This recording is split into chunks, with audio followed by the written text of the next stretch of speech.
Bonjour, nous sommes le mardi 27 février 2024 et aujourd'hui c'est la deuxième journée du MWC, Mobile World Congress de Barcelone. Hier je vous parlais d'un téléphone avec une énorme batterie de 28 000 mAh de Energizer et aujourd'hui cette même marque Energizer propose un smartphone pliable bien moins onéreux que la concurrence. Un smartphone pliable deux fois moins cher qu'un Galaxy Z Flip 5, mais avec des compromis. Bien sûr, puisque c'est deux fois moins cher, donc c'est celui-là, il est à 1000 euros, donc à moins de 500 euros. À un tarif divisé par deux comparé au Galaxy Z Flip 5, quelle limitation pour ce smartphone pliable on a pour vous? On a pu voir ce smartphone pliable à clapet, comme les Motorola Razr. Avant de sauter de joie, penchons-nous sur ce qu'est que ça implique vraiment. Oui, parce que comme il coûte deux fois moins cher, il y aura des compromis sur certains aspects comme le CPU, la qualité de l'écran, entre autres. On pose le décor, un smartphone qui se plie en deux sans vous plier le portefeuille, c'est le pari d'Energizer avec son Ultimate U660S, annoncé à seulement 499,99 €, moins de 500 euros. Oui, vous avez bien lu, on est loin du Galaxy Z Flip 5 et c'est 999 €, ouais, 1000 euros quoi.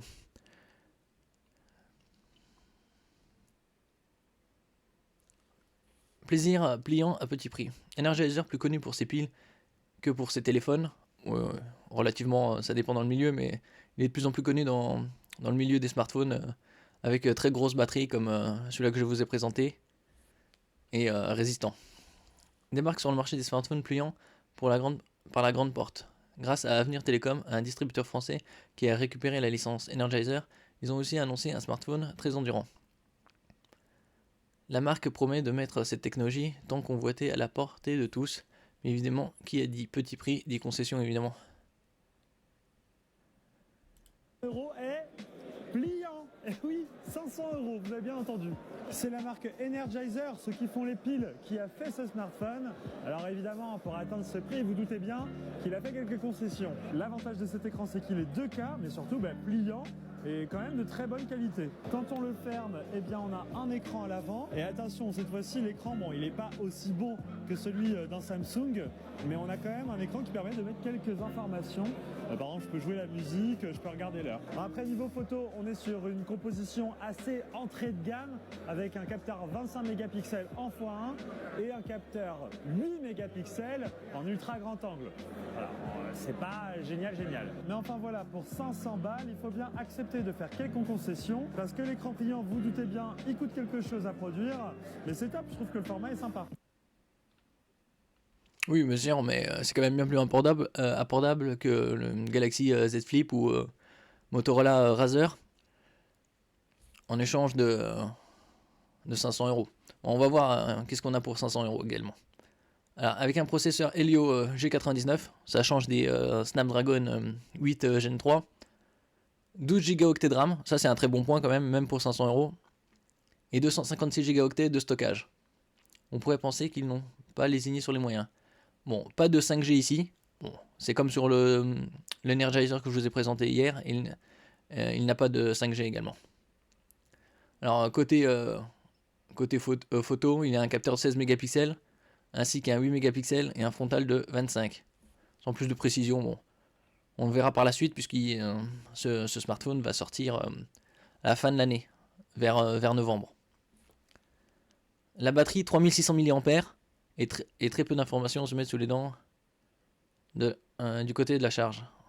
Et tout ça tournera sous Android 14. Bon, c'est comme Android 14 c'est le dernier, c'est déjà un très bon point que ce soit Android 14. Ce qui est d'un côté relativement logique. Côté batterie, 3600 mAh, c'est un peu léger, faut voir combien c'est optimisé au niveau de l'autonomie. Mais on aurait espéré un peu plus de 4000, genre plutôt 4500. Mais bon. Et il sortira en novembre 2024. Comme je vous l'ai dit. Le format nous a fait penser à un Motorola Razr, mais la première génération. Oui.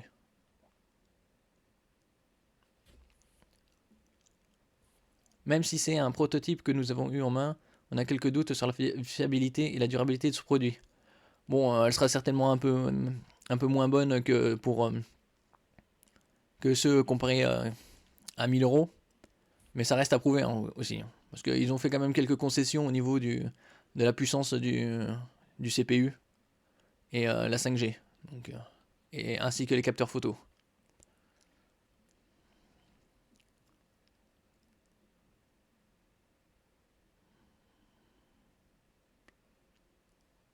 Alors, ce prix cassé va forcément séduire plus d'un. Bon, surtout les personnes qui cherchent à avoir un smartphone de ce type-là. Mais il faut se demander jusqu'où on est prêt à aller en termes de compromis. Le format pliant est cool, c'est sûr, mais est-ce suffisant pour faire abstraction des petites faiblesses ici et là?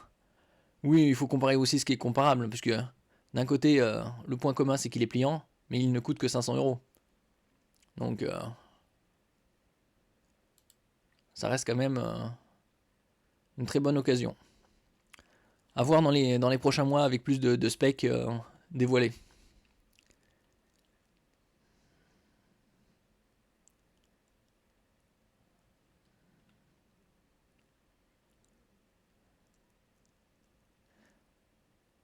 Alors le téléphone le moins cher en pliant, le même format, c'est le Motorola Razr 40 à 900 euros environ. Donc ça reste quand même celui-là Energizer à 500, quasi 2 fois moins cher. Ainsi on a quelques photos.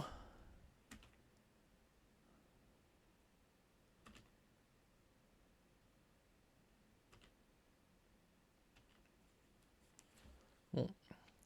Dans les mois à venir, vu qu'il va sortir au mois de novembre 2024, on aura d'autres informations quant aux spécificités de ce smartphone pliant. Alors ici on a d'autres. Alors 6,67 pouces, ce qui est dans la norme par rapport aux autres smartphones du même type. On a une définition Full HD+, c'est-à-dire 2400 par 1080, ce qui correspond à peu près une densité de 400 ppp, plus ou moins. Ce qui est une très bonne résolution. Il profite également d'un écran externe capable d'afficher quelques widgets ainsi que vos notifications.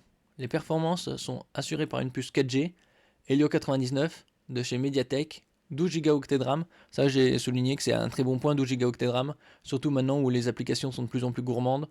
Donc ça, c'est pas, ils ont fait un compromis sur le reste, mais celui-là, ça, c'est bon. 256 Go de stockage interne, aussi c'est une bonne base. La partie photo est assurée par un caméra selfie de 25 mégapixels à l'avant et 2 modules de 64 et 8 mégapixels à l'arrière. Il n'y aura probablement peut-être pas de zoom optique x2, mais ça reste quand même bon. Le tout tourne sous Android 14, donc le dernier Android.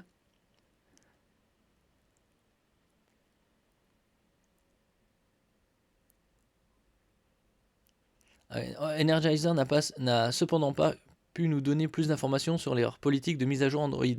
Ça, ce serait intéressant de savoir s'ils font plus de mise à jour que les autres, ou au moins pour 500 euros, ce serait bien 3 mises à jour Android, c'est-à-dire passer au Android 15, 16 et 17.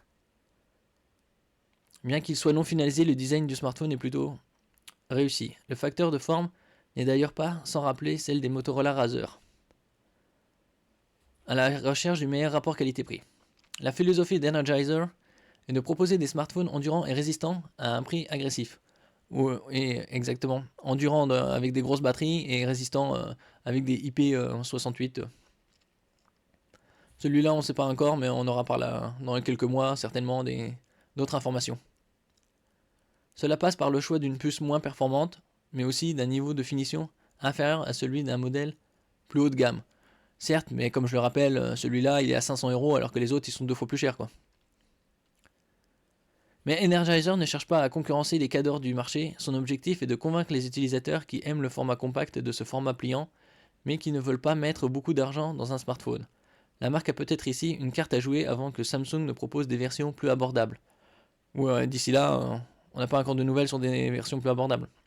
Le premier smartphone pliant d'Energizer est attendu pour le mois de novembre 2024. Donc,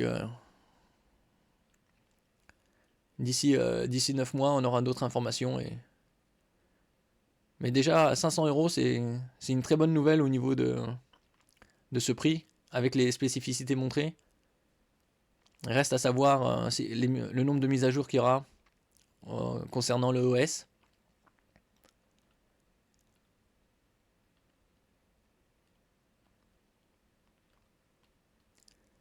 Merci pour votre écoute. N'oubliez pas de mettre un commentaire, un j'aime, de partager et de vous abonner à la chaîne. À la prochaine fois.